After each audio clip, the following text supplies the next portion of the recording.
Hello, beautiful friends. What a great song. Mamacita, Mama. I love this song. Just listening to this song, everything is revealed to us. So sometimes it seems so simple, but when you think about it, what they're singing, we learn from the mountains, we learn from the bees, we learn from the trees. That's exactly, again, mimicking nature.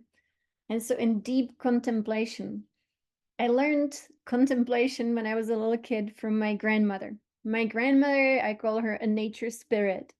She would had this, she was not specifically meditating, but she would always disappear. And not because she was crazy, but she would just disappear. And at the end of the day, she would reappear. And she came with all these herbs and things she collected in the woods and the mushrooms and the leaves and the nettles. And she spent the entire day, every day in nature, but truly just exploring. She loved silence. And so when I actually lived with her for many years. So I always admired how she's capable of just sitting and watching nature for so many hours. And I remember as a little kid, always being around her because she had that silence and the presence. And I think I was like 4 years old and I was trying to, show her all my tricks. And I thought to myself, this woman, she's so present. And as a 4-year old, that's a big thought to have. But that's the woman who taught me about watching nature. So she always observed nature. She was one of those grandmothers who made you eat things that I don't know that are really edible. But it's so fun to think about these things, how, we obviously have these lineages in our families where we get some information through the DNA. Beautiful. So we learn from the mountains, even though the mountain might seem still. But for example, when you go to like Mount Shasta, where we go often, watching the mountain is constantly changing with every sunrise. I say she looks different. With every sunset during the day, with the clouds, with the snow, with the melting of the snow, with some ETs and all the things that happen around it, the stars, you can watch a mountain.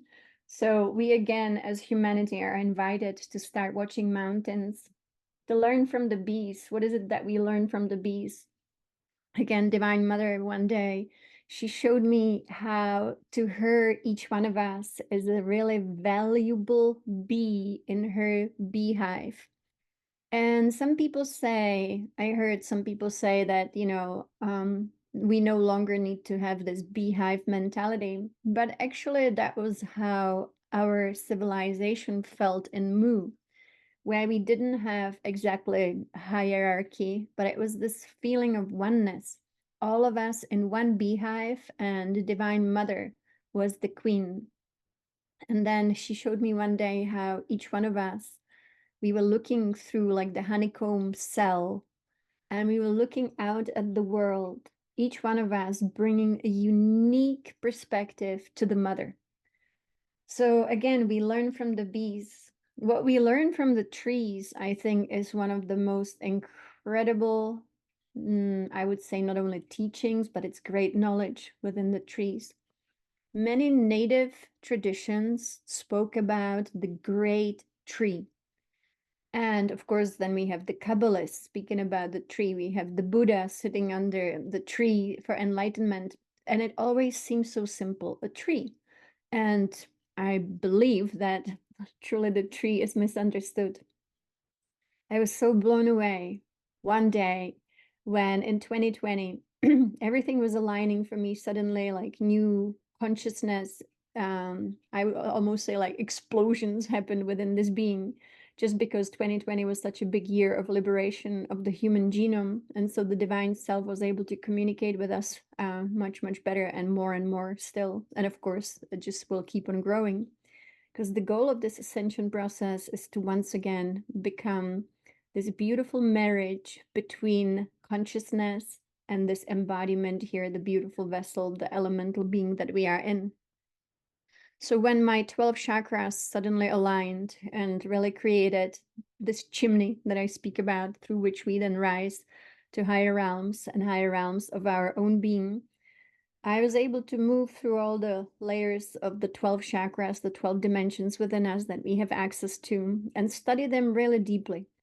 And then when I arrived in what I would call the 11th dimension, and I looked outside, meaning I looked into the infinite, there was one huge cosmic tree. And again, many traditions, many native tribes all around the world speak about this cosmic tree, very often referred to as the great tree, the real big tree of life. And so within macrocosm, when this great tree can be actually seen, and even like you are able to see how it works, how the roots work, how the trunk works, how the crown works, that too is within all things in our own bodies in this microcosm. And so again, we learn from the mountains, we learn from the bees, we learn from the trees. Today we will be speaking about the divine mind and the difference between the divine universal mind and then the little human disconnected mind that actually, I truly believe through this ascension process will cease to exist, as it was not very reliable and also very much misleading, and it became an obstacle and a burden to, I think, all of us in this world, except for the big master beings who didn't get infected with that lower human ego mind. So the tree of life, it is truly our design that needs to be self-realized. And it works the same way that a tree works. There are roots. We've seen all these pictures I've shown before. It's again and again and again the same thing in many different forms. The light body is really the realization energetically where you reestablish this tree of life within yourself. It activates the funnel that goes into the spine, into the base of the spine. The spine becomes completely liberated. That means nothing is blocking it. There is no dirt within these funnels within us. Again, I compare it to a flute. And so within us is a flute. And if you are a flute player or if you've seen a flute, you can imagine that the flute cannot be full of dirt. And if it was, it would not play beautifully. And so if we want to play the celestial tone of our own soul, the celestial tone of our own divine self, the flute needs to be clean. Now, just like a flute has those little holes through which the music then is generated, then the same actually applies to our spine. And you could say that the spine is what creates the trunk of the tree of life within us.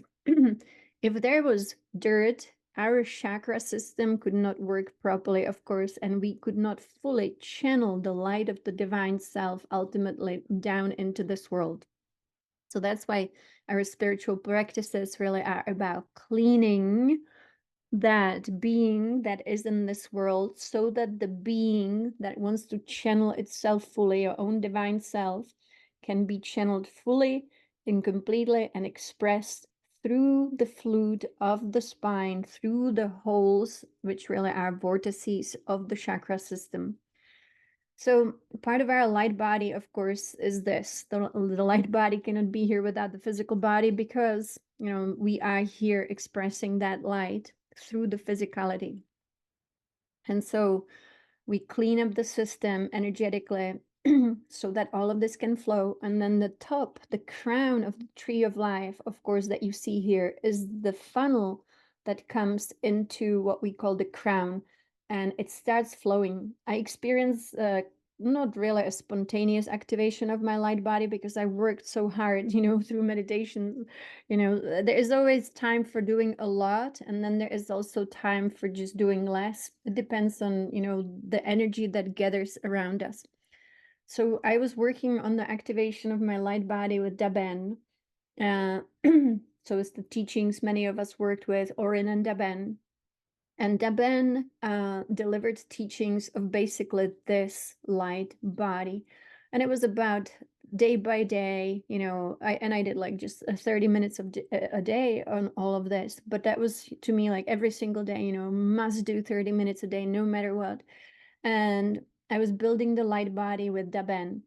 And so the first thing you build is the base, like you see here, the funnel that goes up, and then the energy basically arises and it is purified more and more and more and more to eventually create the entire light body that then keeps growing. So it's again like nature. This light body is actually an organic structure of light, how it flows through us and around us, that resembles the tree of life.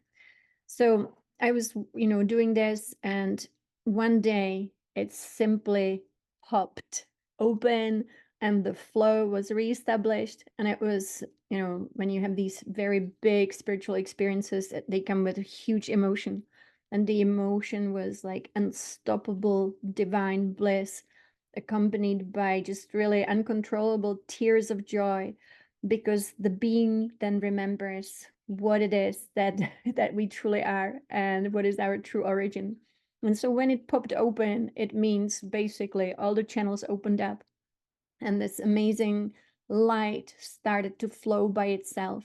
And so when I speak about it, I speak about it from my own experience, which is the light suddenly would just flow into the spine, but along the spine, not only through what we call the chakra system, but also the light body centers. Just like you have, organs right now in your body that help you digest and, keep you healthy and functioning, the same thing for the light body. So it started to flow, and I sat in our living room, and it suddenly just it was flowing by itself. I didn't have to do anything. I was just sitting, and it was flowing and flowing, and I got to see it.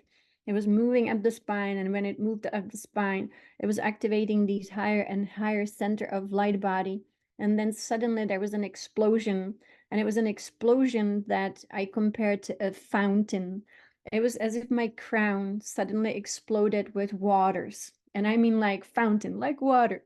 And then it was just like here in this picture, it was flowing up, spraying up like a beautiful waterfall. And it was flowing all around. And so I just kept watching it because, obviously it opens the third eye too. And it was flowing back down. But you would say that that would create a closed system because you would have energy going in, energy coming out. But actually, it became an open system. And so now, instead of just channeling the energy by itself, going up and down, it started to collect all the light that is infinitely available to us in the ethers. And suddenly it was just running by itself, collecting more and more light. It was very magnetic, but it was flowing and flowing and flowing, and it would be exploding up like water, falling down, but always coming in as more. So that was the experience of the light body and of the tree of life. Now, basically, working on your own tree of life is fulfilling your purpose. Our entire potential, which is our highest potential, is actually written into the structure of the tree of life.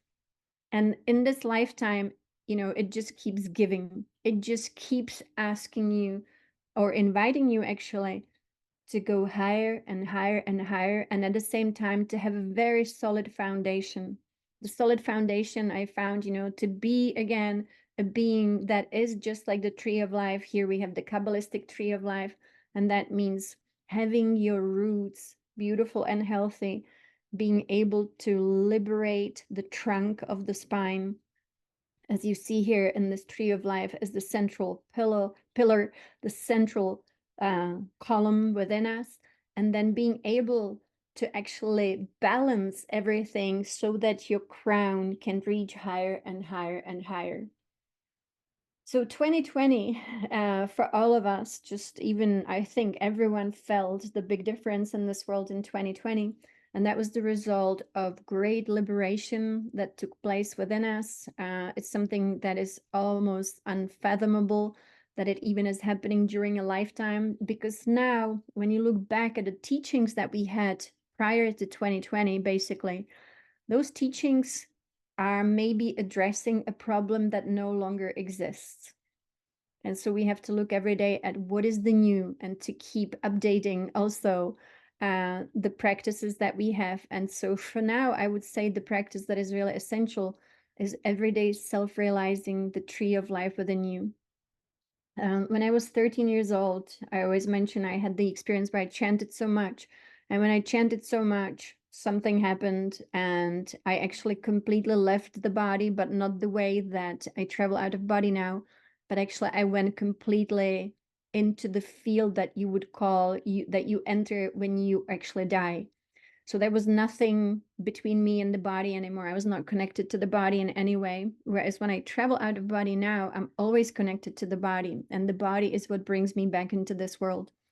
But when I was 13, through the chanting, I was able to completely exit, I mean, fully and completely. But again, I was sent back because my journey here in this lifetime was not complete.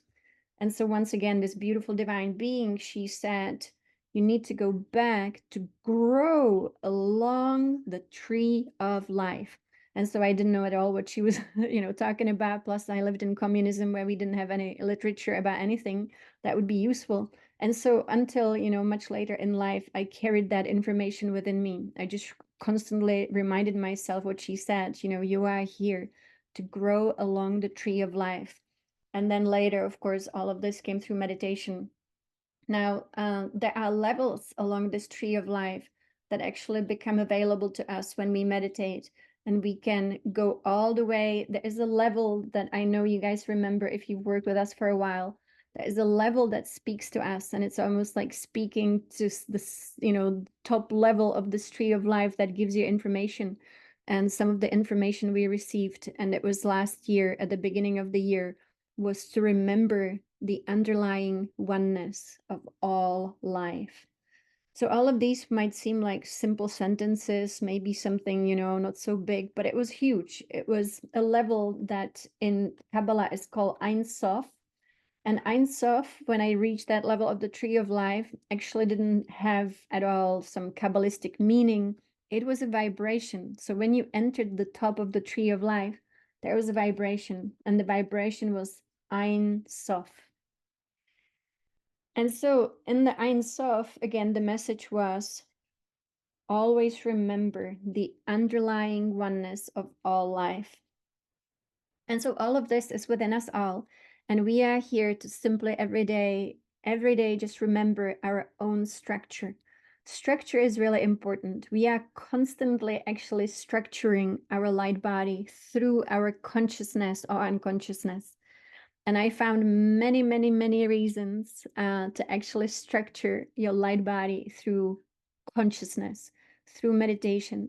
And one of the things that actually can happen is when we rise through this tree of life, our brain structure, the physical brain, rewires. And this was the goal of, the teachings of Yogananda when he gave initiation to someone, and also when he taught Kriya Yoga, for example, which is not exactly at all about any posture or, some kind of downward facing dog. Definitely not at all. It's about movement of energy through the tree of life, so that we can then open up the crown and receive information and actually self-realization through not only the roots, not the trunk, but also the crown. And so when Yogananda gave initiations into Kriya Yoga, or the practitioner practices Kriya Yoga, it is about rewiring the right and left hemisphere. And this all, when it happens, we actually upgrade this human system to think differently. And so you will find then that suddenly your brain actually might have unrecognizable functioning, meaning so upgraded that you no longer think in those old ways. The old ways dissolve. So it can be a very spontaneous experience, for example, when the guru comes to you and puts his hands onto your head, and I mean the real guru, or it can be through your practice that you might have these big shifts of your own consciousness where no longer are you driven by actually the dysfunctional human lower mind. One day, again, I was doing a lot of meditation and I was bringing up the energy through the spine. And I was just asking that question, what is the most important thing that I can do? But this was before 2012, but I think it's still applicable to what is happening during this ascension process. And that the answer that actually was delivered through the Om suddenly appeared in front of my third eye. And it was truly the first time I've seen the Om. And it appeared like this. It had a different color. but it was just beaming at me. It was in my third eye, just beaming, and I was shocked. I first of all really never worked with Om as such. I was on a different meditative path then, before 2012. And so when the Om appeared, it started to speak. Even more shocking, of course. And then even more shocking was the simple answer: start using your non-dominant hand.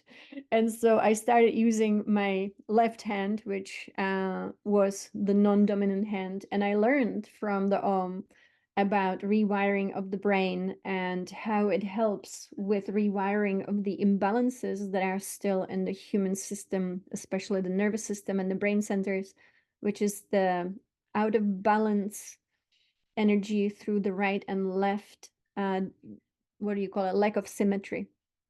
And so just putting your hands together, always remembering we don't do it to pray, but we do it to reconnect the channels that actually run through the palms and that balance the right and left brain. In the end, you know, this all is reflected in all of this that we often speak about, which is a very simple but very powerful diagram of creation. Again, one day, you know, Yogananda appeared in our bedroom and he woke me up and he said, I want you to command the creator of all that is to appear to you. And boosted by Yogananda, of course, because these amazing gurus that we have, they give you extra power, of course. I always say, and this is just, I say it for myself, I owe everything to Yogananda's guidance, teachings, initiations. So that's the power of the guru, but that's without idolizing the person. To me, it's not about idolization at all, but it's about incredible gratitude and also just a little bit of humility, saying, you know, truly, these incredible avatars come and boost us. And so Yogananda said, you know, command the creator of all that is to appear to you. Now that's a huge one, but because Yogananda was like right next to me, kind of, you know, boosting my own confidence. So I commanded and I said, creator of all that is. And I said it with immense, you know, confidence, like power. It was like mountain, move now. So I said, creator of all that is, reveal yourself to me. So when the creator of all that is immediately revealed itself, and I always want to say it because beyond the divine feminine and beyond the divine masculine, there also is that which we cannot define through some masculine face energy or feminine energy.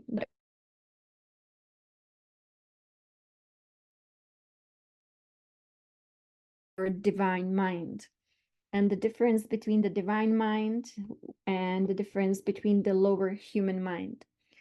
So when the creator of all that is revealed itself to me, for those of you mystics who ever heard of Indra's net, Indra's net was something that the mystics also, of course, could see. And it was always described as strings and jewels and connected jewels by these strings. And so, you know, until you see it, it might always sound like a story. But suddenly there was this being without a face, without, you know, arms and legs, without eyes. But there was this being that I could only describe as a being that was made of Indra's net. It was jewels, which was all rainbow. And I describe it as jewels, but of course it's not like precious stone or whatever, but it just looked like it. And it was many different colors. So all the colors of the multidimensional rainbow interconnected by strings. And so I spoke to other mystics who, you know, met the creator of all that is, and they always say, oh, this is so interesting that the creator would reveal itself this way, because that means the ultimate potentiality. Beyond all creation is the ultimate potential for all things to ever keep, you know, being created. And so it's inexhaustible. And so the creator of all that is started to simply speak to me that moment, and I learned so much. And one of the things that I learned was that the diagram for creation looks exactly like this, that it is an infinity symbol where you have the emanation from a center point. And the creator said that the center point has its own vibration, and that the vibration is not Om, and that Om is already the vibration of creation in its perfect blueprint. And I'll explain the difference so that we know exactly what that means and when to use that and when to use Om. So beyond all of creation is the point of origin. And that point of origin has a sound, a frequency, a vibration, and that sound is mu, M-U. And I always think that that's why cows are holy, one of the reasons in India, because they knew about the sound of mu. And so it truly is, you can say M-O-O or M-U. I write it down always as M-U, but again, it's simply the sound is mu. And so the creator told me that if I want to go beyond the right and left, beyond what we call good and bad, like in Rumi's poem, beyond the field on the left and beyond the field on the right, if I want to get to the truth, which is truly still unmanifested, it is that which has not been created, and yet all of creation originates in it, then I go into the center, and that I should be chanting mu. It doesn't matter how much and how long, but it had to be spoken or chanted or sung with the biggest possible state of love. And that love combined with mu would again and again and again call the creator of all that is back. So this was a huge revelation. And it puzzled me so much because I never heard of anything like it before. And I questioned, I thought, how is this even possible? Why nobody speaks about mu? And so, I Googled and Googled and Googled. And finally, I found some video, which was very like, somebody just made it on their phone, where the person was filming Zen Buddhist monks and how for many, many hours, I think it was like 7 hours of chanting, where they would chant mu. And apparently, the reason for that is that they wanted to awaken supernatural abilities within themselves.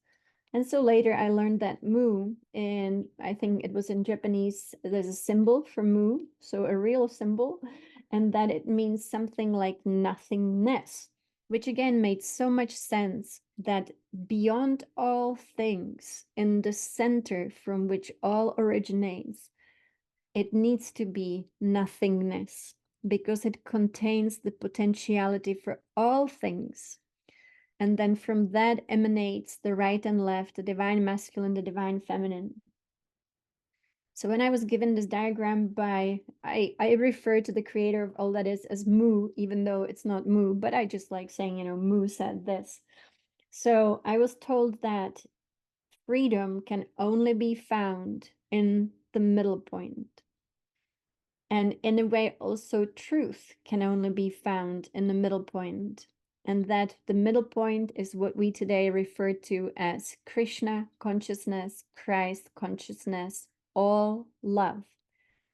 And that these two arms of creation are actually absolutely essential to creation, the divine masculine, divine feminine. But ultimately, they are like two wings of a bird serving creation, but yet the center, so we talk about the middle path as that, is really where we want to be.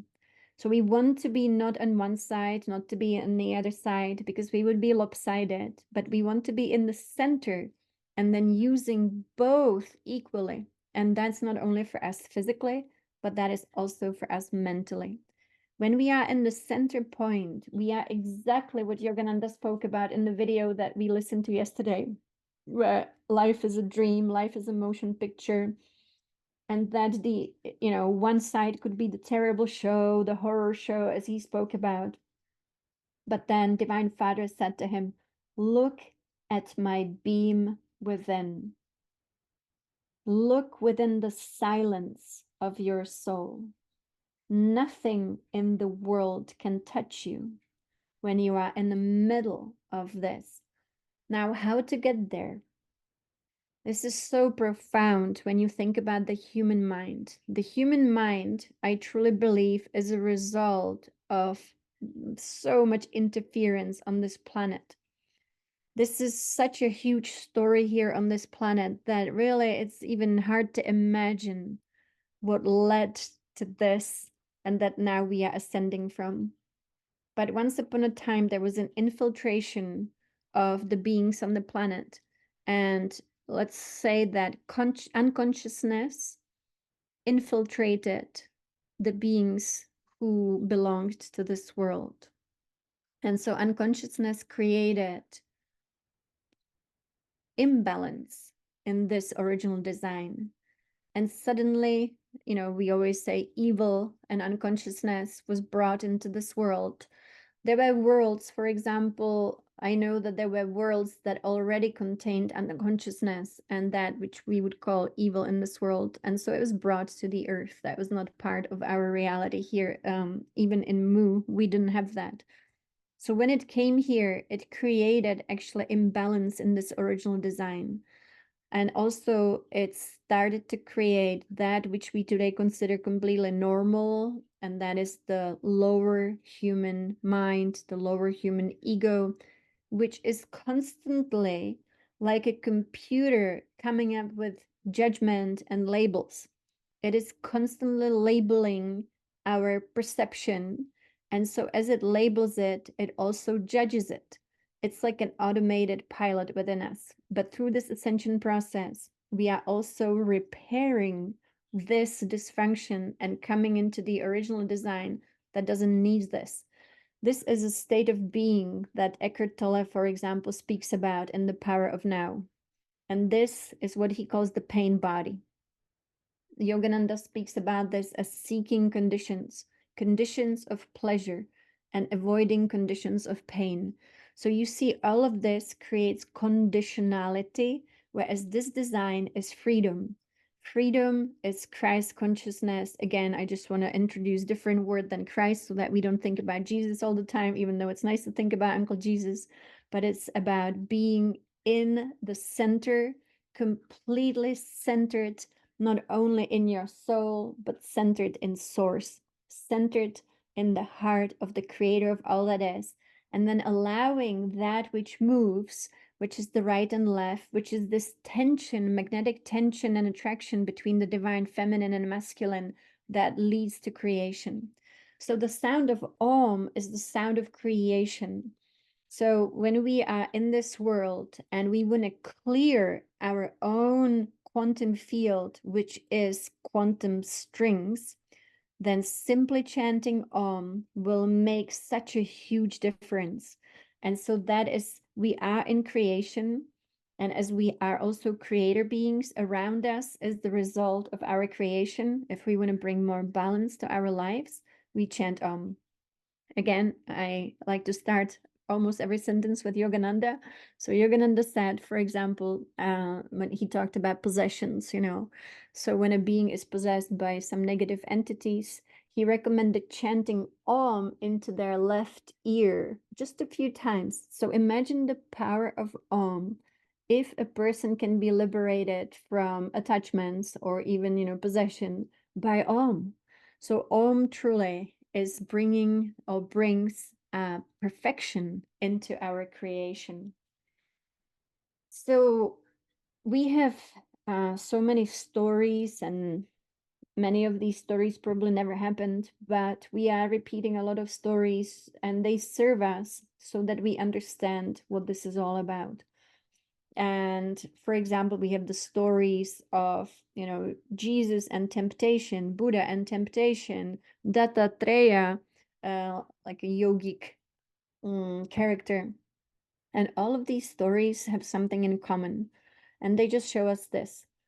If we are a being in this world and we start giving power to just one side or the other side, and we allow those in a way to tempt us, and I don't mean just the devil, I actually mean that temptation is also believing that we can only find happiness in conditions that we call pleasure. as opposed to conditions that are pain. The teachings are actually that we become untouchable by all when we self realize the middle point, the Christ consciousness. And it always reminds me of the movie The Matrix, when Neo stops the bullets with his hand, with his consciousness. And, Keanu Reeves, he looks like nothing could touch him. No smile, no reaction, nothing. But it's such a cool image. Definitely Google that, because that is Christ consciousness, that is Krishna consciousness, knowing that nothing can harm you. And we can think it, but of course, then, fear comes when the bullets come, but we want to be fearless. And again, I speak about this from, an experience I had in a past life or a parallel life, who knows how it all works. And that was that it is possible. And that if we focus on the beam of light within, there is no fear. So the power of our higher mind, when it is centered in the middle point, and it is beyond the storms of the right and left. And Yogananda said, yes, the storm is, for example, here, the devil, the evil, and all of it, the troubles, it could be just troubles and the pain and the suffering, that's storms. But he also called the storms of that pleasure on the other side, excitement, So when it is not based in the center, it is out of balance. And what is out of balance needs to be balanced. And the only way to balance it actually is so simple, is to be completely centered in the heart. Somewhere up here, we have a picture of it. Somewhere, well, this is one of them. But when we center ourselves in love, we become all love. And through all love, all these imbalances dissolve. And it leads to fearlessness. It completely leads to fearlessness.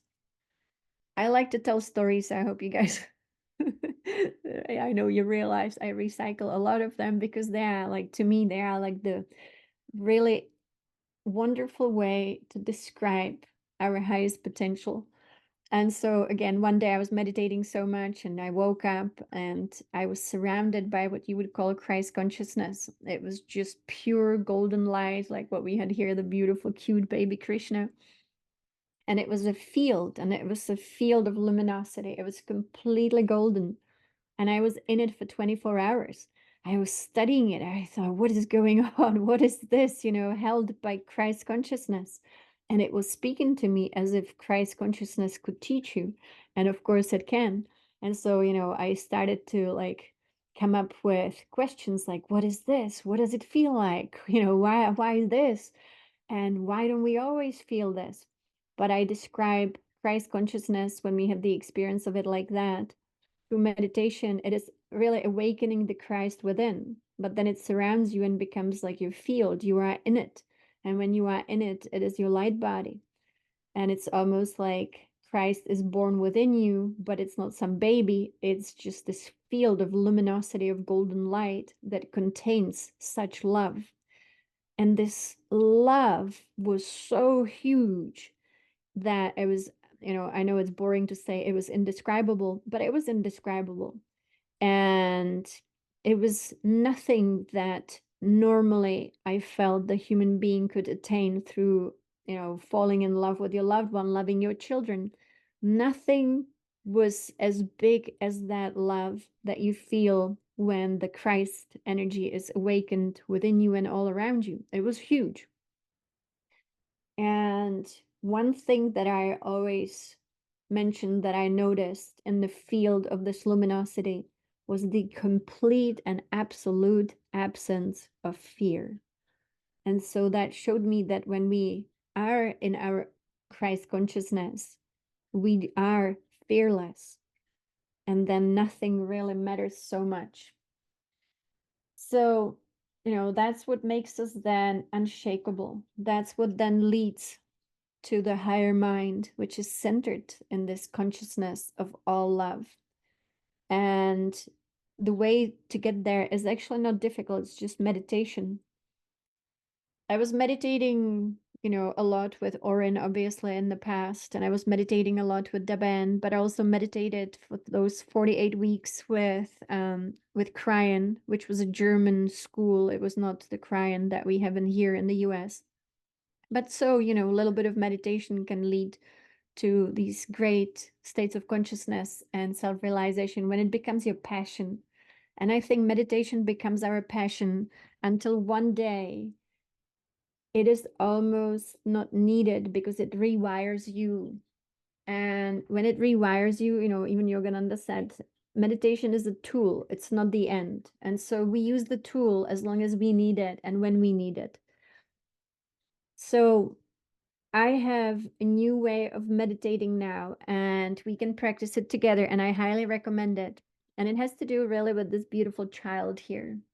So again, I would like for all of us, if you can, just remember how when you were a little kid, you didn't have to think about labels. When you looked at the world, you didn't name the world. This again is the teaching of the Tao Te Ching. There is no need to name the world. Pure innocence. Do you remember when you were little and you looked at the world and everything just seemed so fascinating and beautiful and it felt good?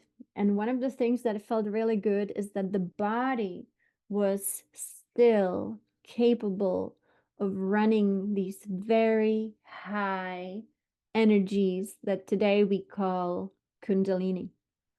So as little kids, and that's my guess for all of us, we had ignited Kundalini, and that we were ignited, and that's why we were so wild, and that's why we had so much fun. And so that's something that now, we try to restore through our spiritual practices, but we used to have it.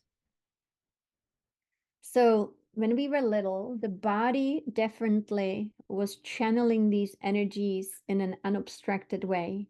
And as long as the caretakers were wonderful, these energies were able to run and we were able to express the Shakti, the Divine Mother, running through the body out into the world. So it was so much more about being. And as we were being, we looked at the world and we didn't have labels for it. And we also didn't have a judgment for it. If you had grandparents and let's say they were really old, you didn't think, oh my gosh, my grandparents look really old and my grandpa lost all his hair and my grandma, she's looking wrinkly. We didn't think those things, right? It was more like, I'm having fun and these people are really wonderful. That's it. I love them. They love me. That's it. Not even thinking it, but just being it. Nothing existed. It was just like, I am. And so, oh my gosh, I'm just thinking about, how when you go through these big spiritual experiences, you end up in the same place like when you were a child and you just are. I am. So I am, and now we call it I am that I am, and we, repeat things like that. But as kids, that's all we knew. I am, and I am having fun. And so this joy of being is what we want to now feel in our so-called silent meditation. The fastest way to silence that dysfunctional labeling, calculating, random mind is to go back to the childlike innocence. And it's not the innocence of this lower human mind. It is actually the innocence of the unburdened heart. And so when we focus on the sweetness of the heart and really go into the honey of your own heart, that place of innocence where we are completely free and we feel the delight of existing, of being, that place is still. And that place doesn't need any definitions for the world. It just is. And so that is where I am. And so in our silent meditations, it's nice to go into this beautiful state of being and beingness. And that's where also our guidance is revealed to us as the most natural flow that leads us from greatness to greatness. In a way, this is also our original design, and our original design is to be focused and centered in the sweetness of the heart, and then allowing the mind to just be the architect who helps you to actually create that which the heart gave birth to. And this is where we step into our divine mind.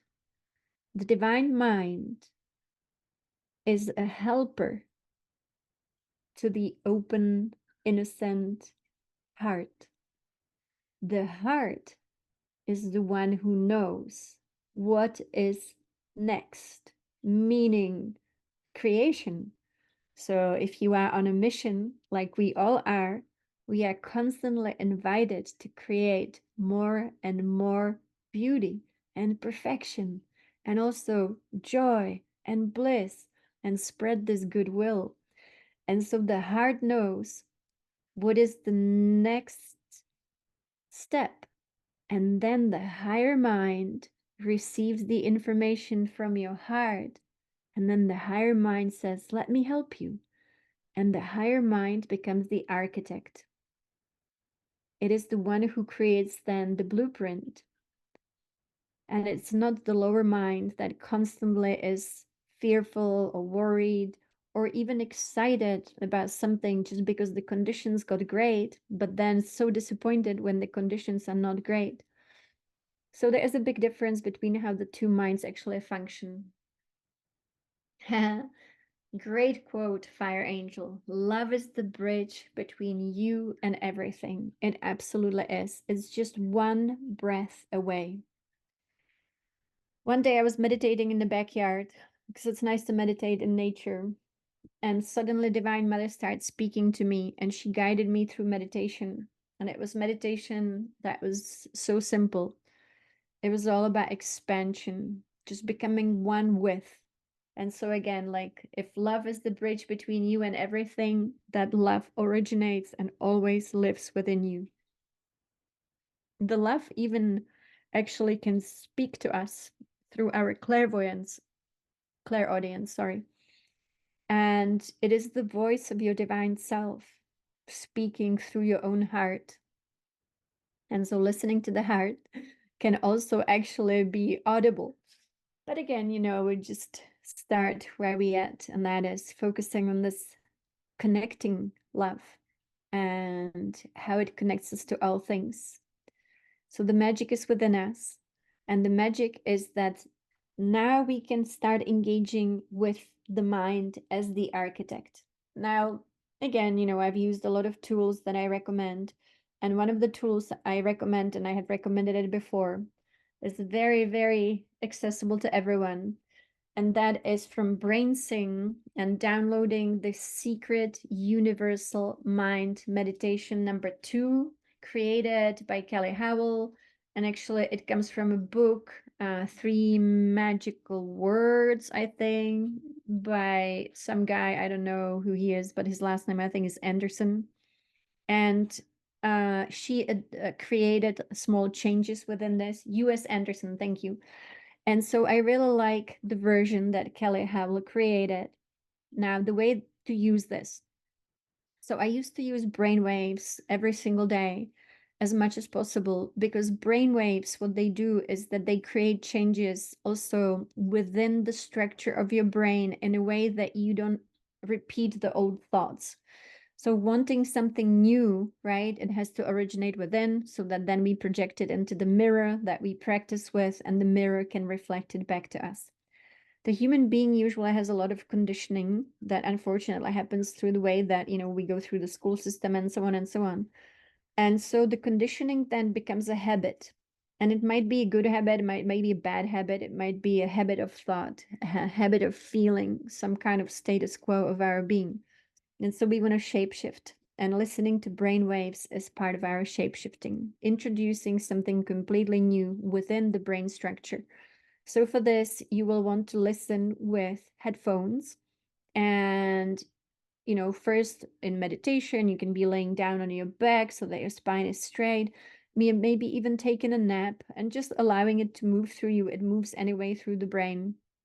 When you travel, when you're on the plane, you can listen to it too. It's nice to be definitely being able to close your eyes. But also, I listened to it when I was walking through a city, like in Berlin, when you just walk through a beautiful city, you want to disconnect a little bit from what's going on around you so you can listen too.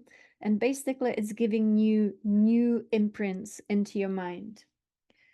I don't have the link, but someone can Google the link. BrainSync is the website, the secret to universal mind. So you download it, have it in your phone, and I like listening to it whenever I feel like it these days. I'm gonna give you guys a taste from actually the way that Kelly Howell did it.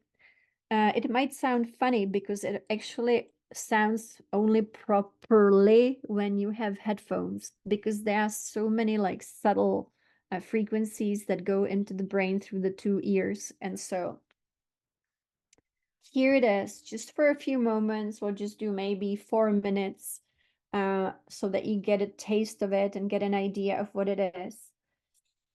The secret meditation.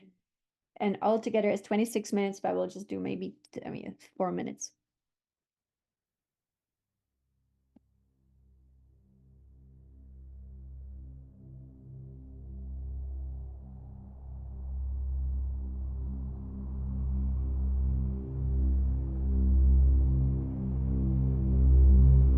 Take care that you will not be disturbed and that you can be as comfortable as possible.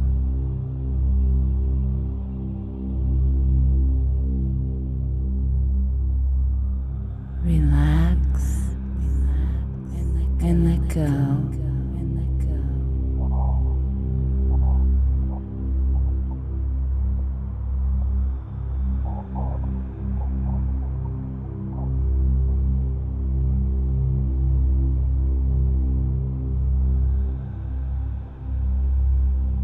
Breathe. And there's nothing that you need to do except relax. Breathe and let the sounds wash over you. Let your breath carry you deeper to yourself. And it doesn't matter if you fall asleep. The positive suggestions will still be received by your subconscious mind, where they will work to change your life.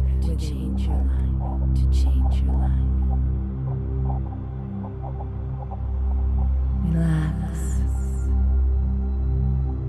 Take long, slow, deep breaths. That's it. Let your breath carry you deeper into yourself.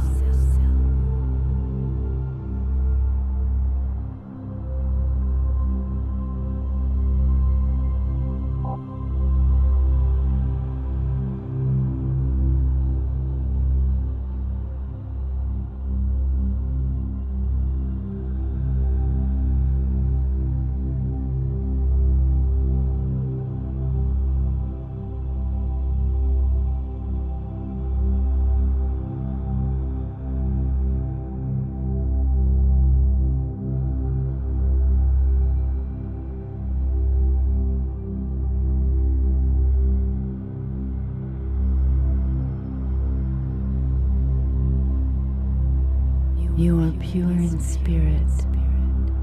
You always have been and always will be.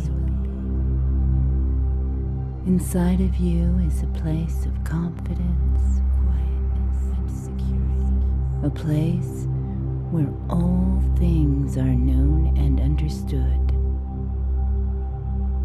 This is the universal mind, of which you are a part, and which responds to you as you ask. And so it is. Isn't that amazing? And when you have, your headphones, you can just really hear all the frequencies. It's so nice and truly hypnotic. And it really changes how you think about yourself, how you think about your life. So I highly recommend this. And so with that, today is full moon. Yes, it is. Very suspicious how the moon is so perfectly placed at the perfect size, at the perfect distance between the earth and the sun. I'll go and watch it with you too. And so remember, in this lunar cycle, that what we did is that the earth is asking us to become spiral builders. Now, there is so much mystery when it comes to the spiral. When you build your spiral, as I said, something will happen within you. Not only will you be serving the earth by reminding her, because as our ancient people always build spirals and, carve spirals into the rock, we too are now invited to become those who place spirals on the earth, whatever material you want to use. I like using rocks. But it also changes our consciousness. And as we change our consciousness, it is all about remembering. And right now, there is a lot to remember about the creation and about all the central suns that we have. And one way that I got to experience one day the central sun, I'm just going to close with this, is this kind of image that at the center is the one who illuminates many. And we are part of that one. And for us, it could be the physical sun, but also all the great central suns that influence our consciousness. And so we are in the energy field, in the light body of a great one. And that great one is constantly emanating consciousness and information to us. And we human beings can so beautifully receive it through our physical sun every single day. So as the great blessing here.